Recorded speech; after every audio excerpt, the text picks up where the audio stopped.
Alors, s'il y a des sujets qui ne vous plaisent pas ce soir, ou si vous trouvez qu'André Comte-Sponville s'en le souffre parce qu'il est athée, je n'y suis pour rien. Certains d'entre vous ont gardé un beau souvenir de sa précédente venue. Alors j'ai retrouvé la date, c'était le 2 février 2007, il y a 16 ans déjà, quand nous n'étions pas encore tout à fait blanchis par les ans. Et en plus, moi c'est déplumé, mais ça date d'avant. C'est ce qui a poussé l'association Accolade à quasiment m'intimer l'ordre de réinviter André Comte-Sponville. Alors bon, je dois dire que je n'ai pas résisté longtemps. J'ai contacté André le lendemain matin, et le soir même, il m'avait déjà répondu oui, et comme la dernière fois, à des conditions que je n'hésite pas à qualifier de fraternelles. Et j'ajoute qu'il a fait un effort particulier pour venir parce que son train avait été annulé, comme on pouvait s'y attendre. Donc il en a pris un autre et puis il a pris un car, ce qui lui a permis de visiter le Sancerrois, je pense. Et il est arrivé à l'heure. Donc vraiment, merci, quoi. Un grand merci. Fraternel, c'est l'impression que sa précédente conférence ici avait laissée, et je pense qu'il en ira de même ce soir. Car André Comte-Sponville n'est pas un propagandiste de l'athéisme, ce n'est pas un athée de combat qui viendrait détruire ce temple que nous avons eu tant de mal à restaurer. Je ne fais pas de prosélytisme athée, c'est une citation d'un de vos livres. Lui-même a été élevé dans la foi chrétienne, à laquelle il a profondément adhéré dans sa jeunesse, et d'ailleurs nous allons en reparler autour de sa lettre ouverte à Blaise Pascal. André a des correspondants prestigieux et même post-mortem. Il n'est jamais devenu un ennemi de la foi chrétienne, et il en parle en des termes qui personnellement me touchent énormément, et qui sont dans la ligne d'Albert Camus, qui, je cite à peu près de mémoire, n'avait que vénération et respect pour la personne du Christ, mais sans pouvoir croire en lui. C'est pourquoi André Comte-Sponville se qualifie lui-même d'athée fidèle. À partir de son dernier livre, La clé des champs, que voici, que voilà, nous allons aborder des sujets très profonds, parfois difficiles, voire polémiques. Il vous faudra les approfondir en achetant son livre, car ce n'est pas en une conférence qu'on peut s'expliquer de manière complète, même si notre invité est très doué pour ça. D'ailleurs, on vous a annoncé que ce serait une conférence, eh bien c'est annulé. En fait, ce sera un entretien à la demande d'André, et devinez à qui on a demandé de s'y coller. Bon, je dois dire que j'aurais préféré être tranquille dans la salle en écoutant notre invité conférer, mais cette proposition était impossible à refuser. D'abord parce qu'une interview, c'est plus vivant. Ensuite parce que nous n'en sommes pas à notre premier entretien et que c'est une joie personnelle de dialoguer avec André. Nous allons tâcher, alors je regarde ma montre, voilà, nous allons tâcher de nous en tenir à environ 45 minutes de dialogue que, normalement, vous devrez pouvoir retrouver sur YouTube. Au moins en extrait, mais je ne sais pas si c'est en extrait ou en totalité. Bon. Totalité. Bon, c'est merveilleux. Et ensuite, la parole sera à la salle. Cependant, je m'empresse de préciser qu'ici, il n'y a qu'un seul conférencier. Donc, merci de poser des questions assez concises afin de laisser la place aux autres questions et aux réponses d'André.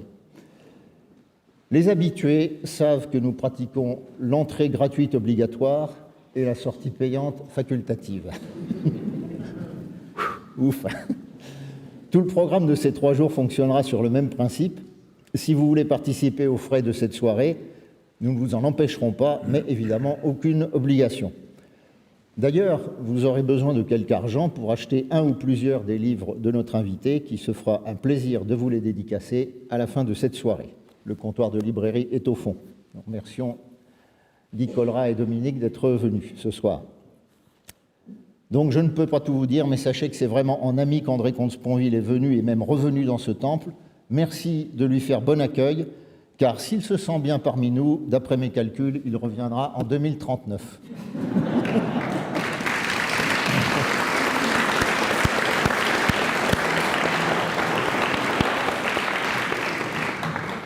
J'ai pas osé calculer. C'est ce qui s'appelle un homme de foi. Il paraît que la longévité augmente, mais on en reparlera tout à l'heure d'ailleurs. Bien, alors, le titre complet de ce livre, c'est « La clé des champs et autres impromptus ». Alors, on va commencer par dire ce qu'est un impromptu. Ce n'est pas le premier d'ailleurs que vous avez commis. Bien, bonsoir à tous. Merci Philippe pour cette invitation et pour cette présentation. Qu'est-ce que c'est qu'un impromptu? C'est un morceau de musique ou de littérature, ou éventuellement de philosophie, écrit sur le champ et sans préparation. C'est ce que nous dit Littré, sur le champ et sans préparation. Et dans ma tête, c'est d'abord un hommage à Schubert. Moi, il se trouve que j'aime les formes brèves. Quand on peut dire quelque chose en 10 pages, en 20 pages, à quoi bon en faire un livre de 200 ou 300 pages? Et donc, j'ai écrit beaucoup d'articles dans ma vie. Mais si vous voulez que ces articles survivent dans le temps, parce qu'un article dans un journal, dans une revue, ça disparaît au bout de quelques jours ou quelques mois. Si vous voulez que vos articles survivent, il faut les rassembler en recueil. Et moi, depuis le début, je rassemble mes différents articles en 3 types de recueils.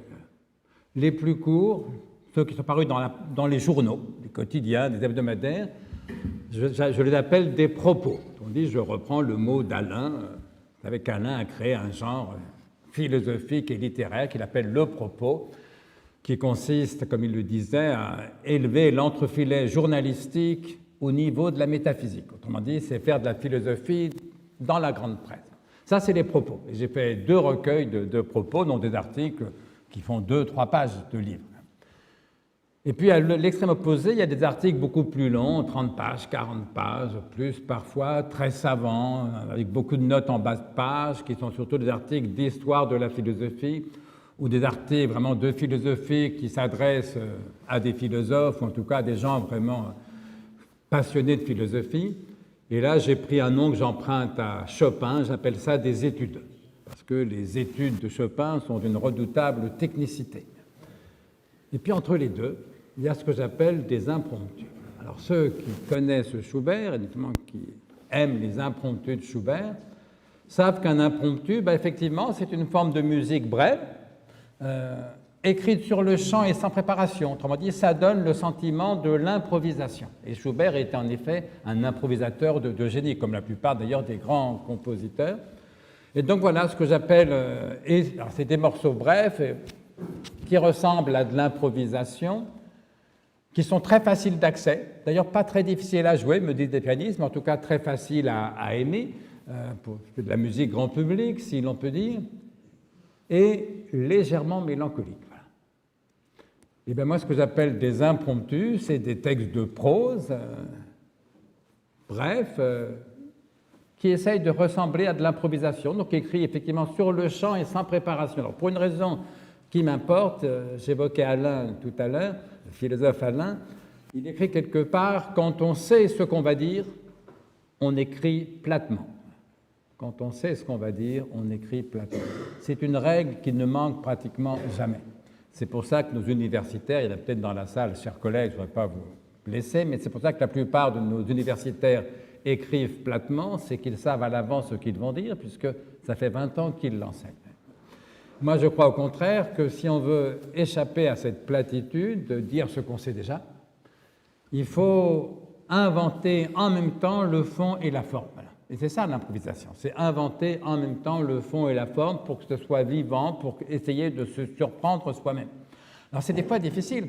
Quand on vous demande un article sur un sujet que vous avez déjà traité 10 fois, par exemple sur l'euthanasie, on en parlera tout à l'heure.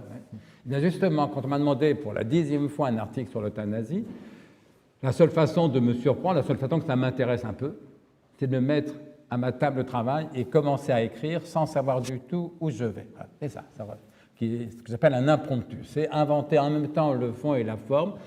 Autrement dit, c'est le contraire d'un traité. Un traité, on fait un plan, on fait à l'avance tout ce qu'on va dire, et là il s'agit d'essayer de se surprendre un peu pour essayer d'intéresser le lecteur.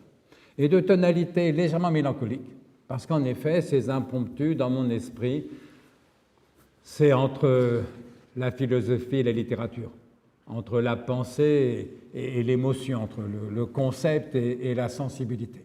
Autrement dit, il s'agit d'écrire au plus près de soi, et il se trouve qu'effectivement, je suis de tempérament plutôt mélancolique, pas dépressif, je vous rassure, là je prends mélancolique au sens le plus léger du mot. Victor Hugo écrit quelque part, la mélancolie, c'est le bonheur d'être triste.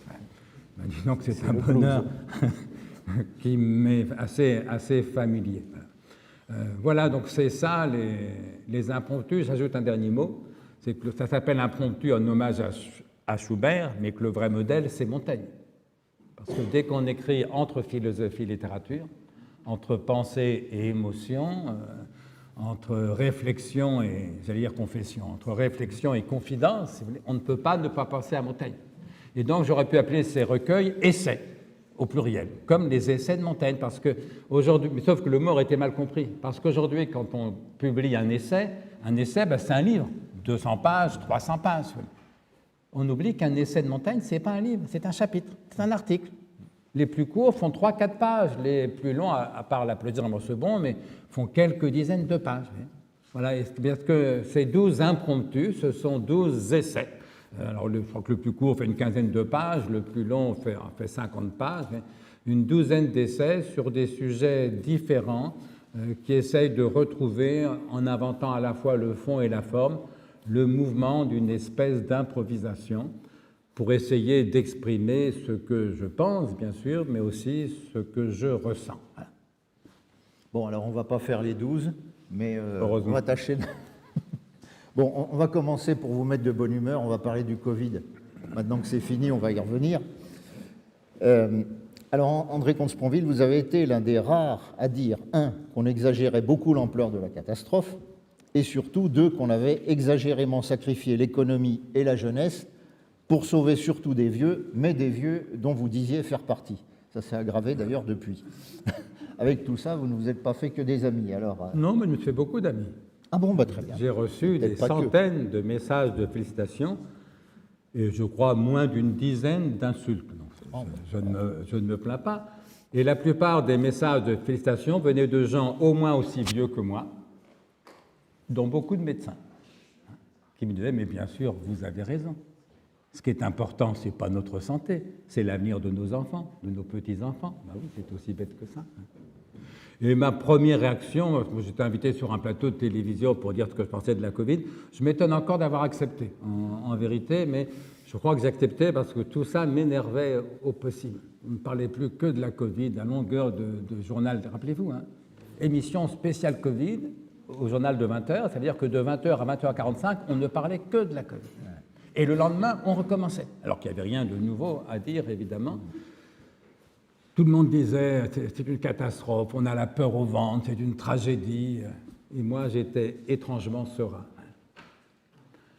Oui, parce que j'avais lu dans la presse que mes enfants ne couraient pratiquement aucun risque d'avoir une forme grave de la maladie.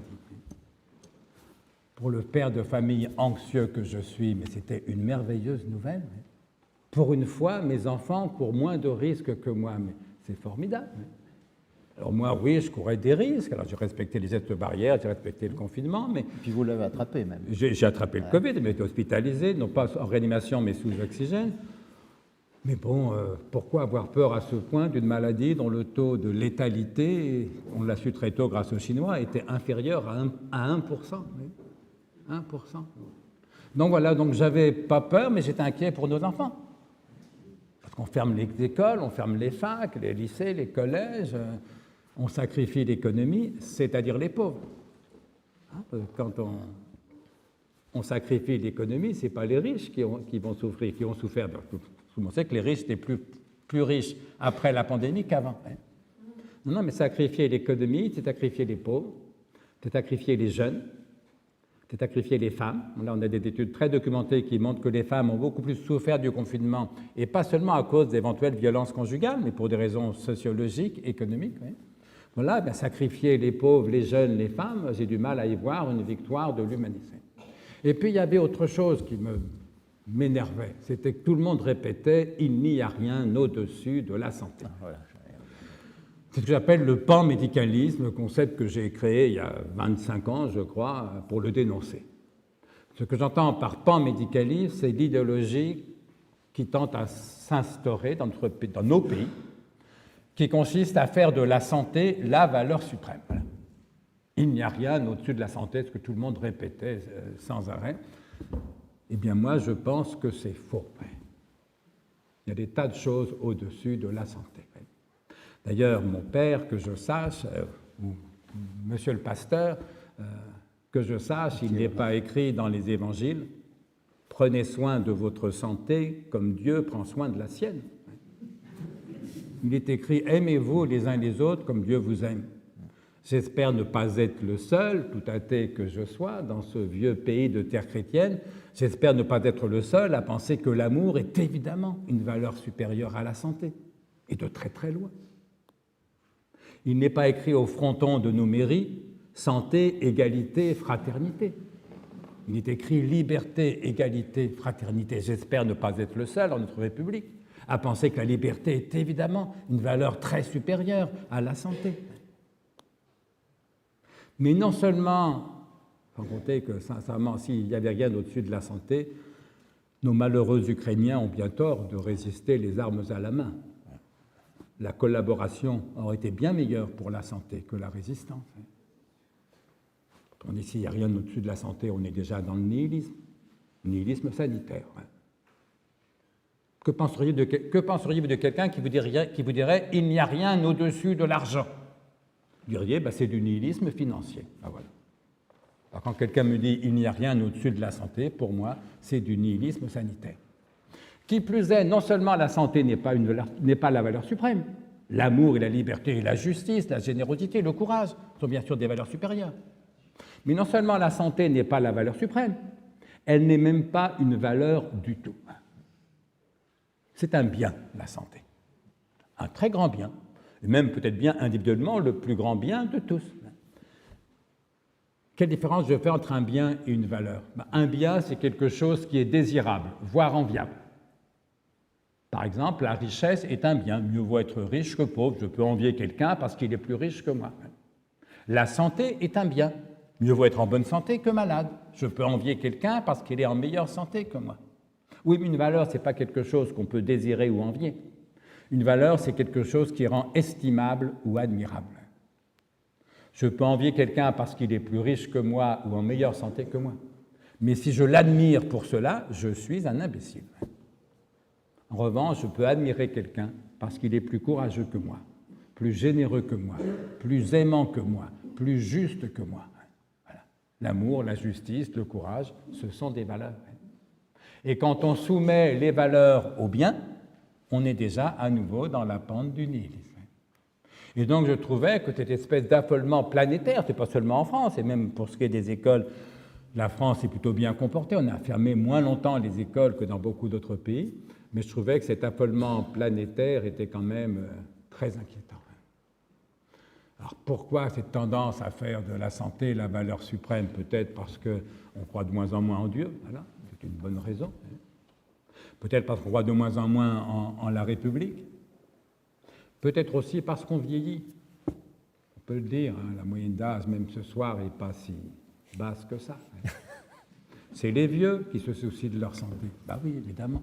Pour de très bonnes raisons, évidemment. Mais... Et donc, une société qui vieillit tend à faire de la santé l'essentiel, voire à tort, évidemment, la valeur suprême. Quand j'étais jeune, on lisait souvent un livre de Lénine qui s'appelait « Le gauchisme, maladie infantile du communisme ». Il m'est arrivé de dire par provocation que le panmédicalisme, c'est la maladie sénile de l'humanisme. Humanisme, oui, il s'agit de sauver une vie humaine. Alors, bien sûr, tout le monde est pour, moi le premier. Les maladies séniles, parce que si on fait de la santé la valeur suprême, alors effectivement, la priorité des priorités, comme l'a dit Macron, c'est de protéger les plus fragiles, c'est-à-dire les plus vieux. Alors, en période de crise sanitaire aiguë, je n'ai rien contre. C'est pourquoi je n'ai jamais condamné le confinement, même si certaines de ses modalités me paraissaient exagérément répressives et infantilisantes. Mais bon, j'ai dit qu'il fallait le respecter, je l'ai respecté moi-même, et en l'occurrence à Paris. Mais enfin, sorti de la crise sanitaire aiguë, que penseriez-vous d'une société dont la priorité des priorités, ça serait le sort de ses octogénaires? C'est ça le monde qu'on veut pour nos enfants? Moi, je vais vous dire, pour moi, la priorité des priorités, c'est de protéger les plus fragiles, c'est-à-dire les plus jeunes. Il n'y a rien de plus fragile qu'un nouveau-né, il n'y a rien de plus fragile qu'un adolescent. Et même un jeune adulte est bien plus fragile que moi. Moi, j'ai 71 ans. À part un problème de santé, précisément, que voulez-vous qu'il m'arrive de grave? Mais ma vie, elle est faite. Mes enfants qui ont entre 30 et 40 ans, leur vie, elle est à faire, ils sont bien plus fragiles que moi. Quel est le pire malheur qui puisse arriver? La mort prématurée, répond Camus dans le mythe de Sisyphe. Je suis sauvé, invulnérable. Je ne mourrai pas de façon prématurée. J'ai 71 ans. La mort ne peut plus me priver que de ma vieillesse. Mes enfants peuvent mourir jeunes. Moi, je suis protégé. Mourir jeune, non, ça ne m'arrivera jamais. Deuxième risque, le chômage. Je suis retraité, que voulez-vous? Je suis invulnérable pour le chômage. Mes enfants sont très vulnérables au chômage. Troisième risque, le réchauffement planétaire. Dans 30 ans, peut-être, la vie sur Terre sera plus difficile, mais à la limite, je m'en fous, je serai mort. Mes enfants, j'espère bien, seront vivants. Et donc voilà, moi, ma priorité des priorités, c'est de protéger les plus fragiles et ceux dont la vie est à faire, ceux qui ont le plus à perdre, c'est-à-dire les jeunes en général et les enfants en particulier. Voilà pourquoi j'ai poussé un cri de gueule, comme on l'a beaucoup dit, sur une chaîne de télévision, après quoi j'ai refusé 22 invitations à la télévision en 6 semaines. Vous ne voyez pas peut-être 22 fois la même chose.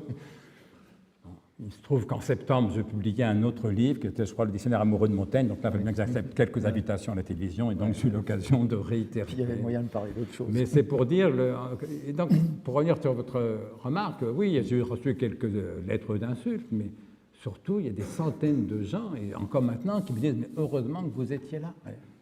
Qu'est-ce que vous m'avez fait du bien ?» Parce que, voilà, il y a un moment où il faut cesser d'avoir peur. Et je termine là-dessus. On ne va pas faire les 12 chapitres comme ça, mais ce qui m'a le plus tué. Bon. C'est un peu forcé, ça. Les gens ont peur du Covid ou de la Covid. Chacun, l'Académie en parle au féminin, enfin bon, peu importe. Je trouvais que cette peur était exagérée. Bon, et je le maintiens. Par bonheur, nos médecins inventent un vaccin. Je me dis, ben c'est bon, les gens vont avoir moins peur. Pas du tout. Ils ont eu peur du vaccin. C'est pas une peur chasse l'autre, c'est une peur s'ajoute à l'autre. C'est-à-dire qu'il y avait la peur de la Covid qui demeure, nouvelle peur, la peur du vaccin. Alors du coup, les Françaises vaccinaient peu, ou en tout cas pas assez. Alors le pauvre Macron lance son passe sanitaire. Nouvelle peur, la peur de la dictature. La peur du vaccin était exagérée. La peur de la Covid était exagérée, très exagérée à mon sens, mais au moins il y avait une cause réelle. Mais la peur du vaccin était totalement irrationnelle. Et permettez-moi de penser que la peur de la dictature l'était tout autant. Voilà, et donc les peurs s'ajoutaient les unes aux autres, et j'ai fini par dire, mais bon sang, quand cesserons-nous d'avoir peur? Donc pourquoi il m'est arrivé de dire, je terminerai là-dessus sur ce point, qu'au fond, tout mon propos sur la Covid, si on peut citer un pape dans un temple protestant, consistait à dire, comme Jean-Paul II, n'ayez pas peur. Voilà. Alors, vous êtes avec beaucoup de nuances, et là, on aborde le sujet vraiment coriace. Vous êtes avec beaucoup de nuances favorables à l'euthanasie. Alors, je vais poser la question de manière provocante, et après, je vous fais confiance pour développer. Est-ce pour soulager les maisons de retraite? Non. D'ailleurs, je n'invente rien parce que vous l'avez évoqué. Ce n'est pas pour soulager les maisons de retraite, ce n'est pas pour faire des économies à la Sécu. D'ailleurs, je ne suis pas pour l'euthanasie.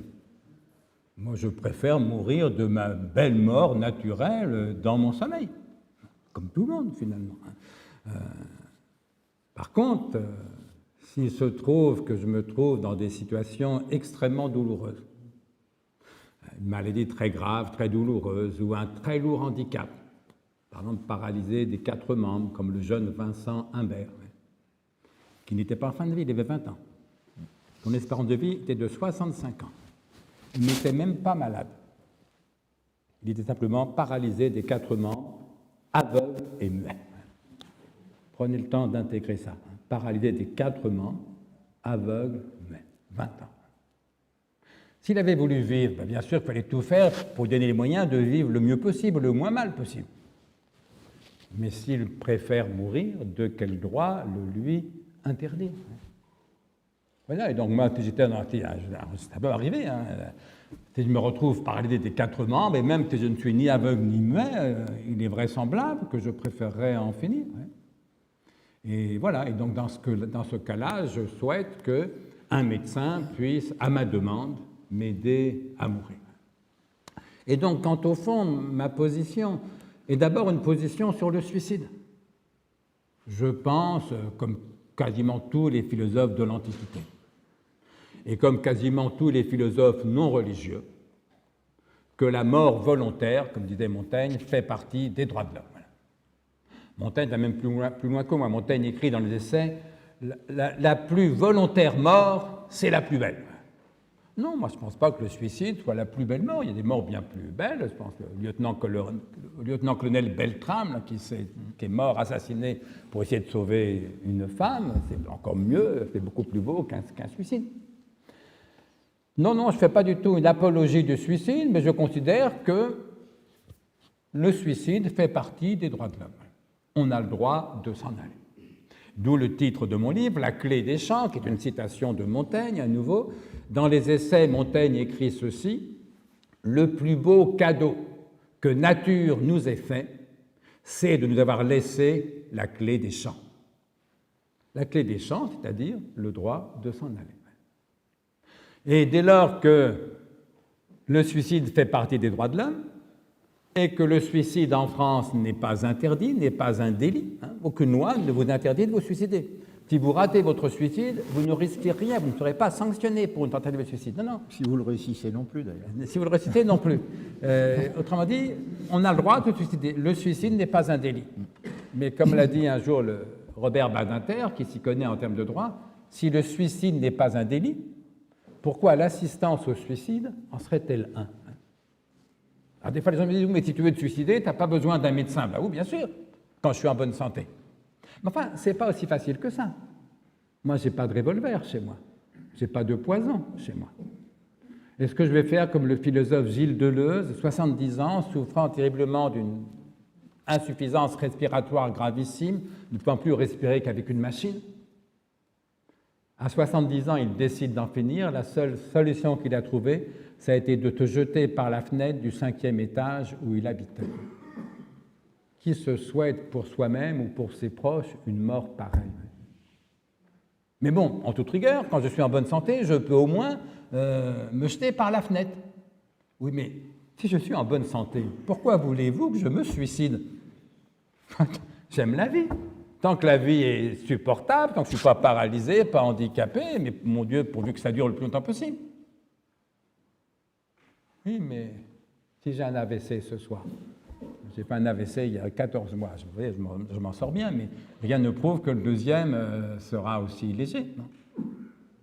Et que je me retrouve à l'hôpital ou dans un EHPAD.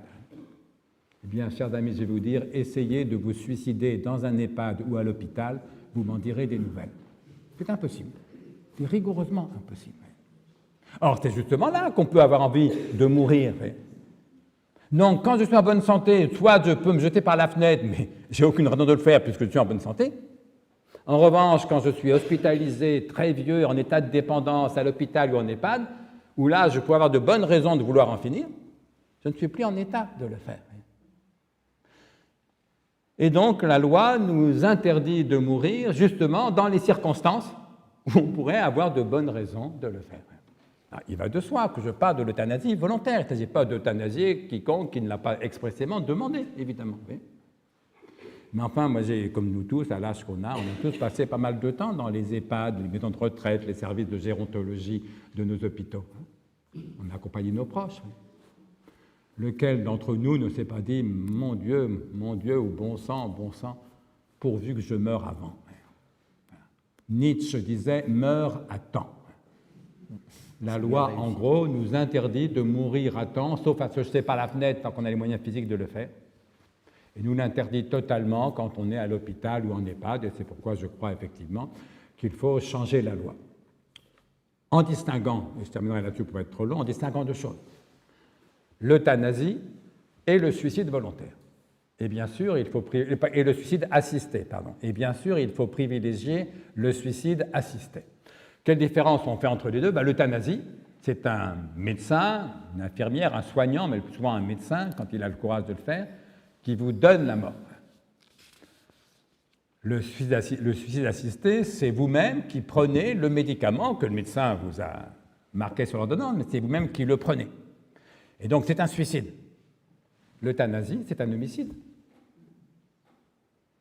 Et les médecins n'ont pas envie du tout, ça je le comprends très bien. Les médecins me disent, j'ai pas fait médecine pour tuer les gens. Ben, évidemment. Et donc, d'une part, il faudra évidemment une clause de conscience pour qu'aucun médecin, aucun soignant ne soit jamais contraint de pratiquer une euthanasie ou d'aider à un suicide assisté si c'est contraire à sa religion ou à sa morale, comme on l'a fait pour la loi Veil. S'agissant de l'IVG, il y a une clause de conscience. Aucun médecin, aucun soignant ne peut être obligé de participer à une IVG si c'est contraire à sa religion ou à sa morale.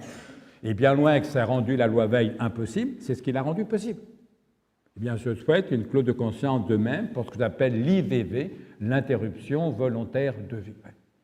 Parce que je comprends très bien les réticences des médecins. Moi, je dis souvent, le médecin et nous, les patients, s'agissant d'euthanasie, on n'est pas du même côté de la seringue. Parce que nous, si on demande l'euthanasie, on demande la mort comme un service. Pour nous, c'est un service qu'on demande. Oui, mais pour le médecin qui pousse la seringue, c'est un homicide. C'est un acte moralement très lourd. Et donc, dans toutes les situations où le suicide assisté est possible, pour ceux qui veulent mourir, bien sûr, mais quand on peut prendre soi-même le médicament et l'avaler, ou appuyer soi-même sur la pompe qui envoie le produit létal dans la perfusion, il faut bien sûr privilégier le suicide assisté parce qu'il ne fait pas porter sur le soignant la charge moralement toujours lourde de tuer un être humain. Et je pense que c'est 98% des cas. Il faut vraiment être très très diminué pour ne pas pouvoir avaler un comprimé ou appuyer sur la pompe d'une perfusion. Mais il y a les quelques cas, malgré tout, prenons le jeune Vincent Imbert, parlait des 4 membres, où c'est impossible. Et donc dans ce cas-là, je pense qu'il faudra légaliser aussi l'euthanasie, mais bien sûr avec une clause de conscience telle que les médecins ne soient jamais obligés de la pratiquer si c'est contraire à leurs principes. Et ce n'est pas du tout un choix de mort. J'étais un peu inquiet quand j'ai entendu Macron dire à propos du débat de la Convention citoyenne sur la fin de vie, qui m'a d'ailleurs auditionné par 2 fois, la Convention citoyenne. J'ai entendu Macron dire en substance, je ne sais plus bien l'expression, mais c'est le grand débat entre Eros et Thanatos. Eros, la pulsion de vie chez Freud, Thanatos, la pulsion de mort chez Freud. Mais pas du tout. Ça laisserait entendre que ceux qui sont pour la vie et donc contre l'euthanasie, Eros, s'opposent à ceux qui sont pour la mort et donc pour l'euthanasie. Mais personne n'est pour la mort. Bien sûr que je suis pour la vie. Mais il se trouve que je suis pour la vie et pour la liberté. Et c'est parce que j'aime et la vie et la liberté que je souhaite être libre jusqu'au bout. Et la liberté de s'en aller, la clé des champs, fait partie de cette liberté. Voilà, et donc c'est par amour de la vie et par amour de la liberté que je pense qu'il faut légaliser et l'euthanasie et le suicide assisté, mais en privilégiant bien sûr très largement le suicide assisté. Et bien sûr, en donnant, mais ça c'est le travail du législateur, moi je ne suis pas juriste, il faudra prévoir toutes sortes de contrôles, de limites, de garde-fous pour éviter d'éventuelles dérives. Mais je connais trop bien le corps médical pour m'attendre à ce qu'ils euthanasient à tour de bras. Croyez-moi, les médecins, ils sont tout freins serrés, s'agissant d'euthanasie. Et je connais assez bien nos élus pour imaginer qu'ils seront trouvés, d'autant plus facilement que ce genre de loi existe en Belgique, aux Pays-Bas, en Espagne, au Portugal, en Suisse, dans plusieurs États américains. Nos élus peuvent comparer ces différents textes de loi de pays étrangers, en retenir le meilleur, et je pense qu'ils pourront trouver une loi qui pourra, je ne vais pas satisfaire tout le monde, aucune loi ne satisfait tout le monde, mais faire l'objet d'une majorité large au Parlement et dans la population, ça changerait, et puis qui pourrait ne pas être horrifiante pour ceux qui ne seraient pas pour. Un peu comme la loi Veil. Rappelez-vous, comme la loi Veil a été votée dans des tensions, dans des polémiques terribles, et je respecte tout à fait la position des gens qui sont contre l'avortement pour des raisons morales, et je trouve que l'avortement est un problème moral bien plus difficile, beaucoup plus difficile que l'euthanasie, mais bon.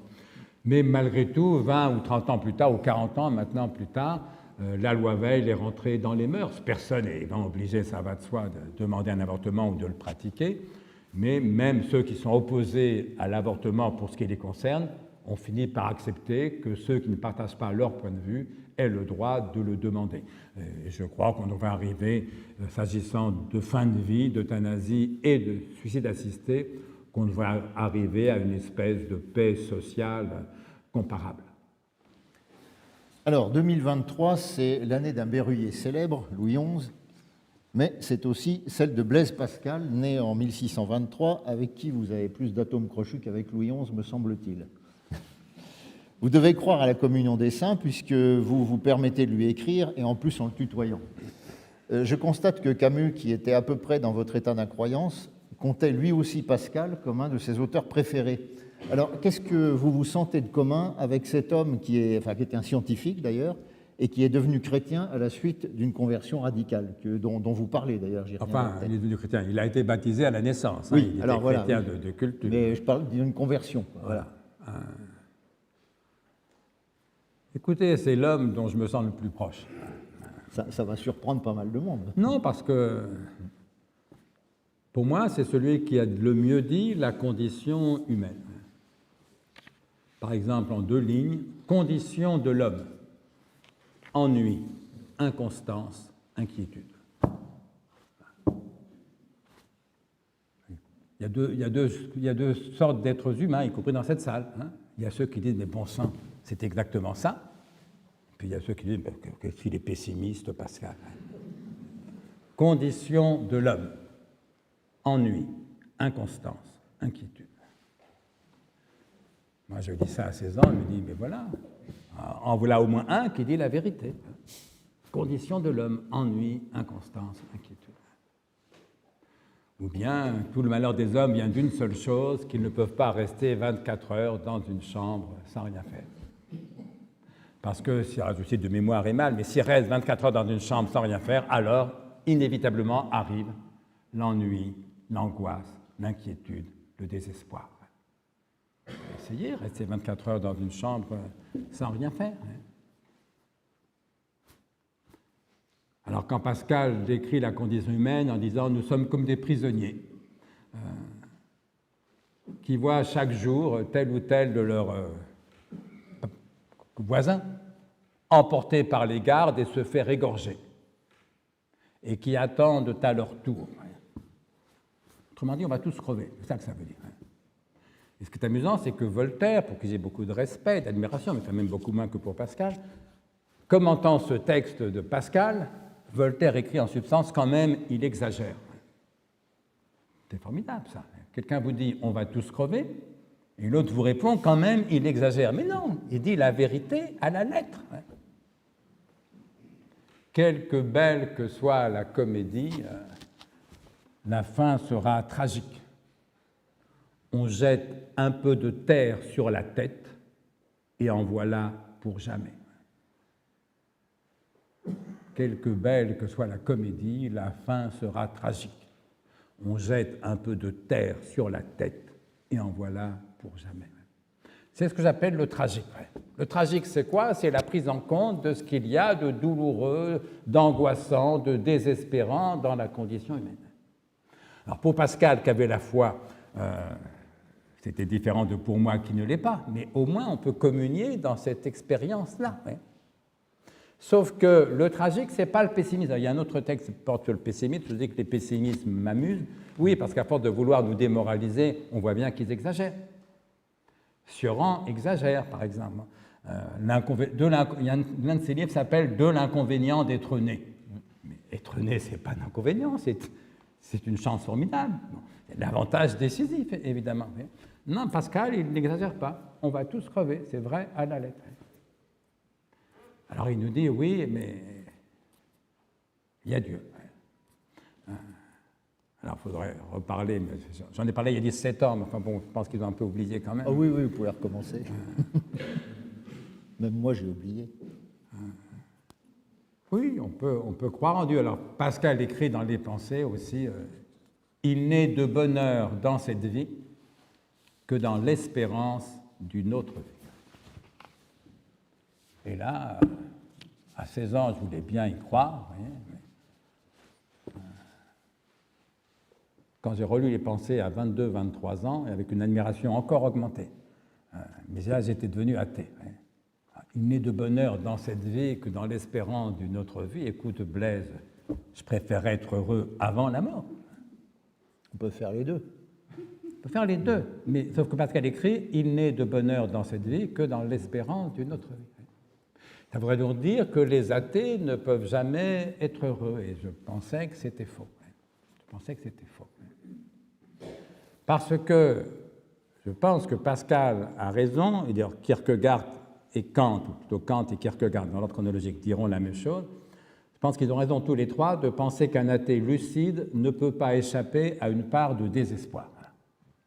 Bon, ça que j'aime chez Pascal, c'est qu'il fait ressortir ça. Un athée lucide ne peut pas échapper à une part de désespoir, dont acte. J'en suis d'accord, c'est vrai. Sauf que leur erreur, à mon sens, c'est de confondre le désespoir et le malheur. Ce n'est pas du tout la même chose. De même que l'espoir n'est pas du tout la même chose que le bonheur, et il s'en faut de beaucoup. Parce que tant qu'on espère être heureux, c'est qu'on n'est pas heureux. Et quand on est heureux, je vais vous dire, il n'y a plus rien à espérer. Même pas que ça dure. Parce que si vous espérez que ça dure, comme il n'y a pas d'espoir sans crainte, ni de crainte sans espoir, comme dit Spinoza, si vous espérez que ça dure, déjà, c'est terminé. Parce que vous avez peur que ça cesse. Et donc, découvrant qu'il n'y a pas d'espoir sans crainte, et donc en gros, jouant Spinoza contre Pascal, comme je le lis dans mon article. Découvrant qu'il n'y a pas d'espoir sans crainte, ni de crainte sans espoir, j'étais plus du tout convaincu que l'espérance d'une autre vie, ça soit un gage de bonheur. Sans compter que, qui peut savoir s'il est sauvé?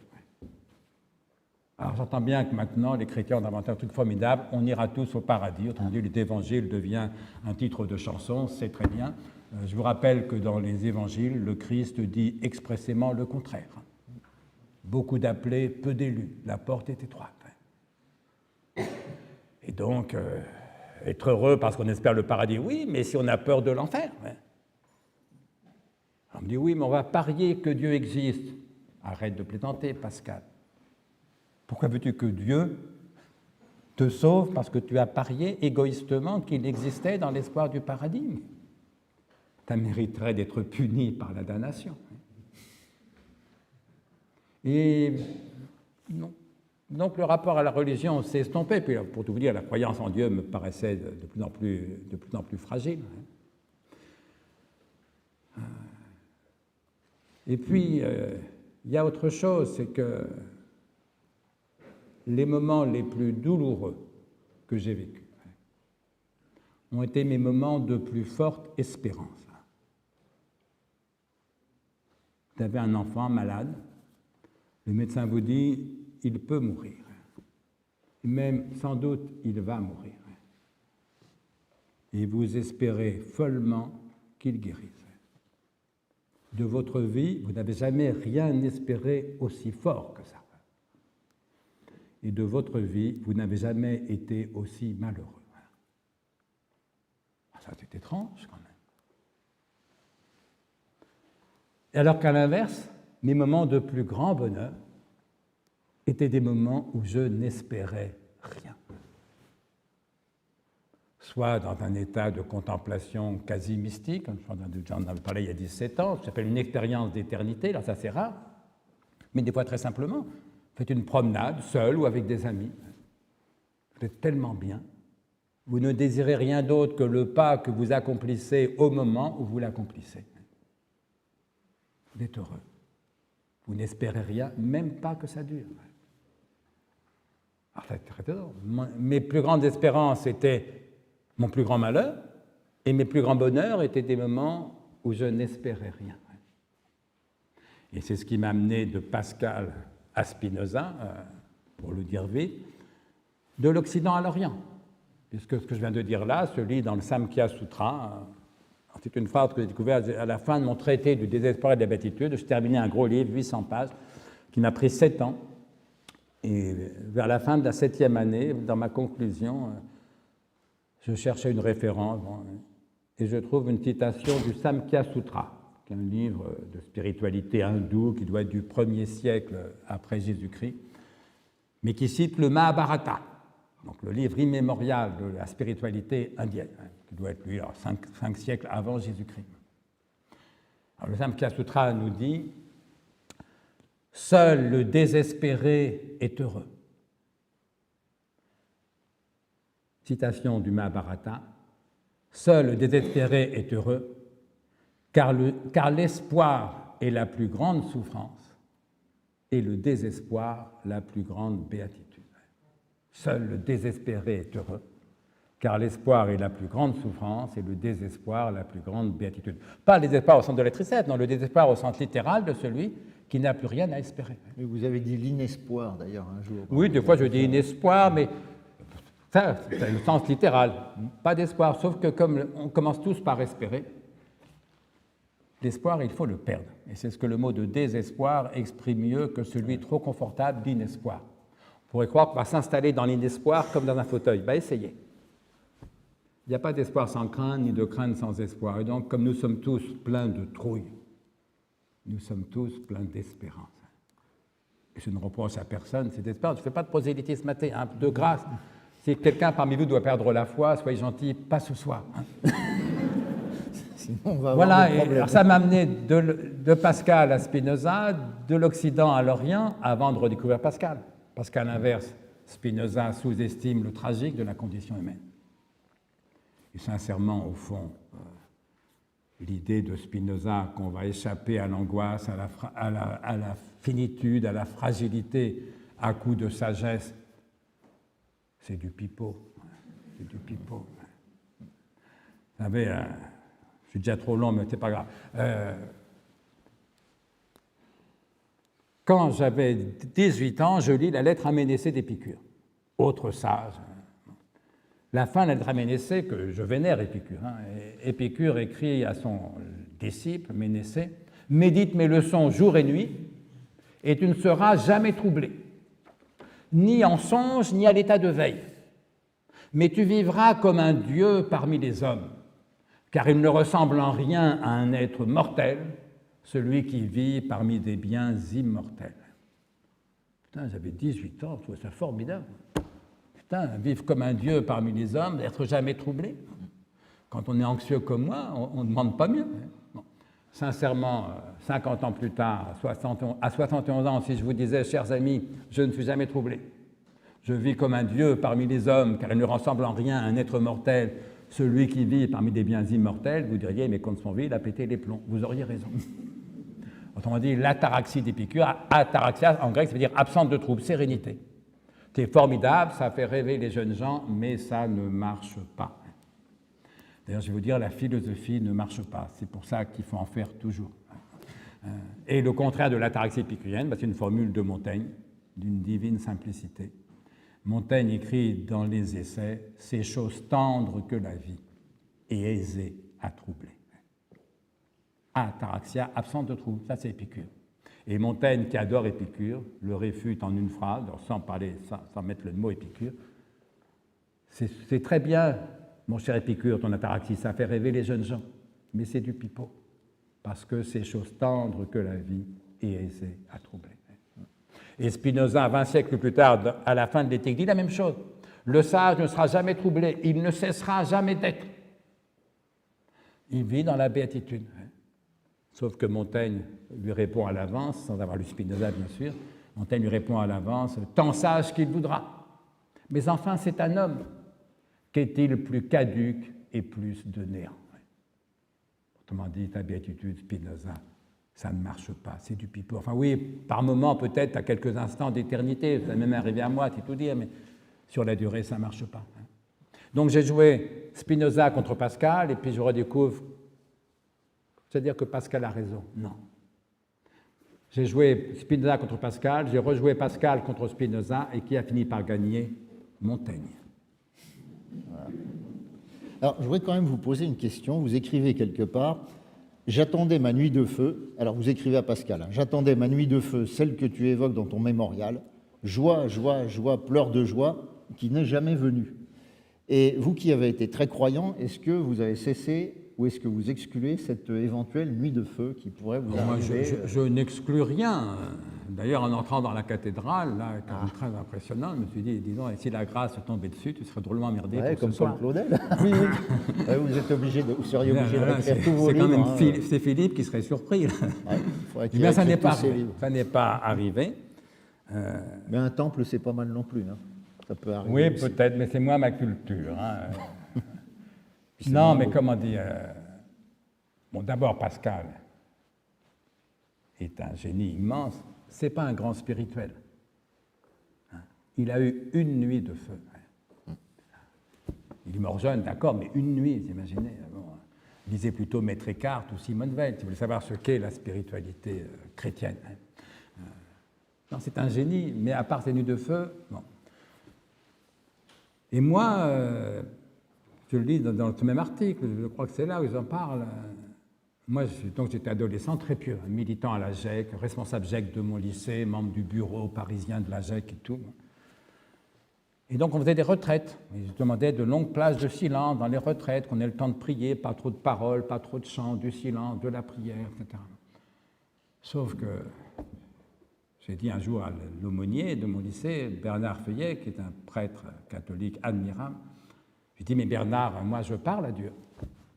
Sauf que Dieu, lui, il ne me répond pas. L'expérience du silence de Dieu.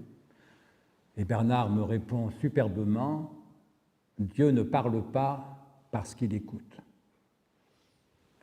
Ça m'a paru sublime. Ouais. Quelques années plus tard, je me suis demandé s'il n'y avait pas là une part d'escroquerie. Oui. Ça me fait penser après coup à la boutade de Woody Allen qui dit « Je suis effondré. Je viens d'apprendre que mon psychanalyste était mort depuis 2 ans. Je m'en étais pas rendu compte. » Ça devait être un psychanalyste lacanien. S'il ne parle pas, sans savoir s'il est mort ou bien. Avec le temps, ça commence à voir si le fait que Dieu ne parle pas, est-ce que c'est le silence de l'écoute ou est-ce que c'est le silence de l'inexistence? Et la deuxième hypothèse m'a paru, avec le temps, beaucoup plus probable que la première. Alors, comme l'heure tourne, je vais zapper quelques questions. Passons au Donc, dernier texte. Allez. Voilà, exactement. Allez. On va passer à Maman. Voilà, maman. Voilà. Donc, ce texte qui s'appelle Maman, tout simplement, c'est un texte inédit qu'on vous avait réclamé depuis longtemps. Et en fait, finalement, c'est le récit de votre enfance, mais gravitant autour de votre mère, qui était une personne très complexe. Alors, je ne sais pas par où commencer, sinon peut-être par sa fin, pour remonter aux sources ou aux sources détectables, parce que les sources de sa vie vous ont été cachées pendant pas mal d'années. Alors là, je vous laisse raconter, vous ferez Non, mais moi. d'abord, pourquoi j'ai écrit ce texte? Alors, je trouve que j'avais été invité à la Grande Librairie, peut-être que certains ont vu ça, c'était il y a 2 ans, je crois à peu près. Et pendant toute la première demi-heure, j'étais le seul invité. Donc l'émission était construite autour de moi, et comme il s'appelle François Bunel, donc le journaliste animateur, avait choisi un angle d'attaque très biographique, donc il m'interroge sur mon enfance. Donc, moi, je traite le sujet, donc je réponds à ces questions, je parle de mon enfance, donc de ma mère et de mon père. Et dans les jours qui ont suivi, j'ai reçu des tas de mails, parce que maintenant, ce sont des mails qu'on reçoit, plus des lettres, mais des tas de mails de gens, de lecteurs, et plus souvent de lectrices, qui me demandaient « Mais dans quel livre est-ce que vous parlez de ce que vous avez dit chez François Bunel ?» Je leur répondais « Dans aucun livre, c'est des choses que je n'ai jamais écrites. » Et plusieurs de ces lecteurs et lectrices me disaient « Écoutez, écrivez-le. » Et ça m'a paru, au fond, une bonne idée, non pas d'en faire un livre, parce que encore, quand on peut faire bref, pourquoi faire long, mais de faire un article sur ces questions. Donc là, c'est un impromptu, donc j'ai commencé sans trop savoir où j'allais. Et donc j'ai commencé par la première phrase, qui est donc tout était faux en elle, sauf le malheur. Cette phrase-là, c'est ce que je me suis dit quand mon frère, j'avais 34 ans, m'a téléphoné pour m'apprendre que notre mère s'était suicidée, qu'elle avait 7 fois réussi son suicide, qu'elle avait fait 2 tentatives de suicide qui avaient heureusement raté dans notre enfance, mais là, à 64 ans, ce coup-ci, elle avait vraiment mis fin à ses jours. Et bizarrement, la première phrase qui me venait, ça a été ça. Tout était faux en elle, sauf le malheur. Et la phrase m'a frappé, d'autant plus qu'elle était quand même d'une rudesse un peu effrayante. Donc, Elle s'est inscrite en moi comme un remords et comme une vérité. Qu'est-ce que ça veut dire? Ça veut dire, bien sûr, que ma mère était malheureuse et dépressive, les deux. Ce n'est pas la même chose, mais elle était les deux, tantôt simultanément, tantôt par alternance. Mais elle avait quand même des moments de joie, de gaieté, de bonheur, au moins un par an. Bien sûr, des moments de bonne humeur. Sauf que quand elle semblait heureuse, ça sonnait faux. On sentait que c'était du théâtre, du cinéma. Elle faisait semblant d'être heureuse. Ce que nos psychiatres, maintenant, qui n'osent plus parler d'hystérie, appellent de l'histrionisme. Mais c'est pareil, faire semblant. Alors qu'à l'inverse, quand elle était malheureuse, quand elle me pleurait dans les bras, par exemple, ça sonnait tragiquement vrai. Et donc, dans ma petite tête d'enfant, puis d'adolescent, j'en avais conclu que la joie était du côté de l'illusion, du faux semblant, faire semblant d'être heureux, et qu'à l'inverse, la vérité était du côté de la tristesse. Et donc, j'étais mal parti dans la vie, finalement. Heureusement, j'ai fait de la philosophie, j'ai lu les philosophes, les Grecs d'abord, et puis Descartes, Pascal, Spinoza, etc., où j'ai lu l'inverse. À savoir que bien loin que la joie soit du côté de l'illusion, c'est la désillusion. Pardon, c'est l'illusion qui rend malheureux. Parce que toute illusion amène une désillusion. Parce que tout espoir est déçu toujours, y compris lorsqu'il se réalise. Excusez Georges Bernard Shaw, il y a deux catastrophes dans l'existence.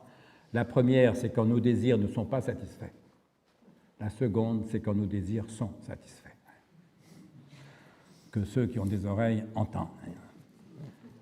Voilà, et donc j'ai commencé, grâce à la philosophie, à essayer de me libérer des illusions, de travailler dans la désillusion, de me libérer des désespoirs. Il se trouve que, après la parution de mon premier livre, donc Le mythe d'Icare, sous-titré Traité du désespoir et de la béatitude, l'une des premières lettres de lecteurs que j'ai reçues, à l'époque j'en recevais très peu, m'était écrite par un psychanalyste que je ne connaissais pas, mais qui me disait qu'il était d'accord avec moi dans cette critique que j'avais entreprise de nos espérances, parce que, me disait-il, je cite mot à mot sa lettre, « En tant que psychanalyste, je constate tous les jours que l'espérance est la principale cause de suicide. On ne se tue que par déception. » Et quand 2 ans plus tard, j'apprends le suicide de ma mère, je me suis dit, ben voilà, ce psychanalyste avait raison. Maman s'est tuée par déception. Elle s'est tuée parce que depuis des décennies, la vie ne correspondait pas aux espoirs qu'elle s'en était fait. Eh bien, je vais vous dire, la vie ne correspond jamais aux espoirs qu'on s'en est fait. Même, encore une fois, quand ces espoirs se réalisent. Voilà. Si on a compris quelque chose dans l'existence, me semble-t-il, c'est ça. Sauf que l'erreur de beaucoup de gens, et l'erreur de ma mère, c'est quand la vie ne correspond pas aux espoirs qui s'en étaient faits, d'en conclure que c'est la vie qui a tort. Mais qu'est-ce que ça peut vouloir dire que la vie a tort? La vie, elle fait ce qu'elle peut. Mon idée à l'inverse, c'est que quand la vie ne correspond pas aux espoirs qu'on s'en était fait, ce n'est pas la vie qui a tort. Ce sont nos espoirs qui, dès le départ, étaient vains, illusoires, mensongers. Et que donc, il faut apprendre à aimer la vie comme elle est, plutôt qu'espérer toujours autre chose, et donc finalement reprocher toujours à la vie de ne pas correspondre aux espoirs qu'on s'en est fait. Et c'est ce que j'appelle depuis très longtemps un gai désespoir, une sagesse du désespoir qui consiste à aimer la vie comme elle est. Ce que ma pauvre mère, effectivement, n'a jamais réussi à faire parce qu'elle a passé sa vie à rêver autre chose, rêver le grand amour. Voilà. Qui peut aimer vraiment tant qu'il croit au prince charmant ou à la femme idéale? Non, ça n'existe pas.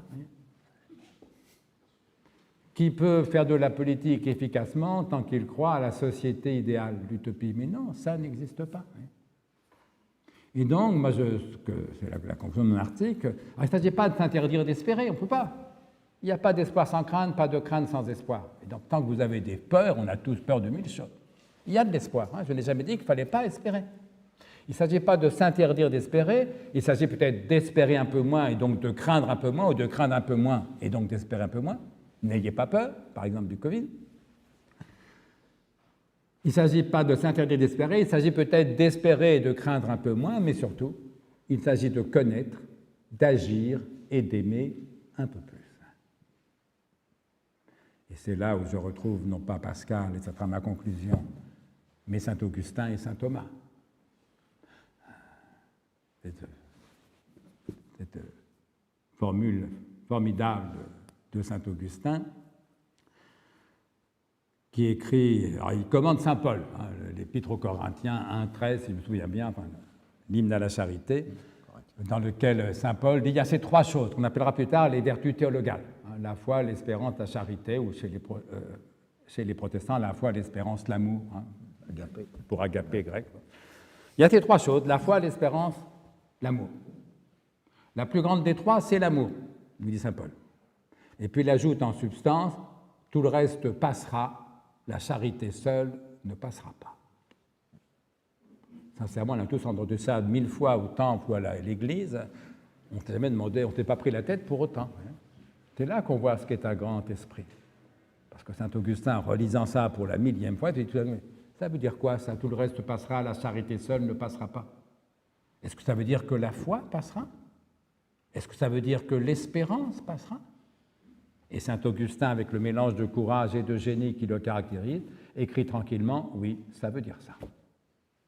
La foi passera parce que dans le royaume au paradis, il n'y aura plus lieu de croire en Dieu. On sera en Dieu. Ça ne sera plus la foi, ça sera la vision béatifique. Et l'espérance passera parce que dans le royaume, au paradis, par définition, il n'y a plus rien à espérer. Si bien que dans le royaume, au paradis, il n'y aura plus la foi, il n'y aura plus l'espérance, il n'y aura plus que l'amour. Et c'est pourquoi l'athée fidèle que je suis vous annonce que nous sommes déjà dans le royaume. Il s'agit d'habiter cet espace à la fois matériel et spirituel où rien n'est à croire, puisque tout est à connaître, où rien n'est à espérer, puisque tout est à faire ou à aimer. À faire pour ce qui dépend de nous, comme disaient les stoïciens, à aimer pour ce qui n'en dépend pas. Et le plus fort de tout, c'est que continuant à travailler sur ce thème, je prends la somme théologique de Thomas d'Aquin. Ce n'est pas un petit texte mineur, c'est la somme théologique. Vous prenez le chapitre sur les trois vertus théologales, et vous voyez bien sûr que Thomas cite saint Paul, le même texte, tout le reste passera, seule la charité ne passera pas, cite les textes de saint Augustin dans les sermons que je viens là de résumer, dit la même chose que saint Augustin, dans le royaume, au paradis, il n'y aura plus la foi, il n'y aura plus l'espérance, il n'y aura plus que l'amour, sauf que Thomas ajoute, et ça je l'ai lu que chez lui, sauf que Thomas ajoute, d'ailleurs le Christ n'a jamais eu ni la foi, ni l'espérance. Alors, quand j'ai lu ça, ça m'a quand même secoué mon père. Alors, comprenez-moi bien, je ne veux pas faire de Thomas l'athée que je suis, mais qu'il n'était assurément pas. Je comprends bien que pour Thomas, si Jésus n'a jamais eu de la foi, c'est que Jésus était Dieu, et que Dieu n'a pas à croire en Dieu, puisqu'il est Dieu. Et si Jésus n'avait pas l'espérance, c'est qu'on espère que ce qui ne dépend pas de nous est ce qu'on ignore, et que Jésus étant omniscient, s'il est Dieu, n'ignore rien, et étant tout-puissant, tout dépend de lui. Et donc, si Jésus n'avait ni la foi ni l'espérance, c'est que Jésus était Dieu. C'est ça la position de Thomas. Sauf que pour l'athée fidèle que je suis, ça jette quand même un jour assez éclairant sur ce qu'un livre fameux appelait, c'était son titre, « L'imitation de notre Seigneur Jésus-Christ ». Parce que si Jésus n'a jamais eu ni la foi ni l'espérance, ce qu'il s'agit d'imiter, ce n'est pas l'espérance, ce n'est pas la foi, c'est simplement l'amour. Voilà, on est loin de ma mère, sauf que, non, voilà, on dit toujours, on répète ma conclusion, tout le monde dit à la télé, va au bout de tes rêves. Ça devient le top du top de la spiritualité télévisuelle, va au bout de tes rêves. C'est absurde. Ces malheureux millions de petits garçons de 7-8 ans dont le rêve c'est d'être footballeur pro et qui comprennent à 15-16 ans qu'ils ne seront jamais footballeurs pro. Ça veut dire quoi, va au bout de tes rêves? Regarde les matchs de foot à la télé, c'est ça qu'on leur propose? Et ceux ou celles qui rêvent du grand amour et qui découvrent après 2 ans de mariage que, non, on vit de petites amours, c'est mieux que rien, mais c'est de petites amours. Ça veut dire quoi, aller au bout de ses rêves? Moi, je vais vous dire, la seule façon d'aller au bout de ses rêves, c'est de se réveiller. D'entrer dans la vraie vie. Arrête de rêver la vie, commence à vivre pour de bon. Et c'est pourquoi la dernière phrase, que je regrette de ne pas avoir pu dire à ma mère, mais ça va refaire maintenant, je lui dirais, Va au bout de tes rêves, ma petite maman chérie. Réveille-toi. Je vous remercie de votre attention.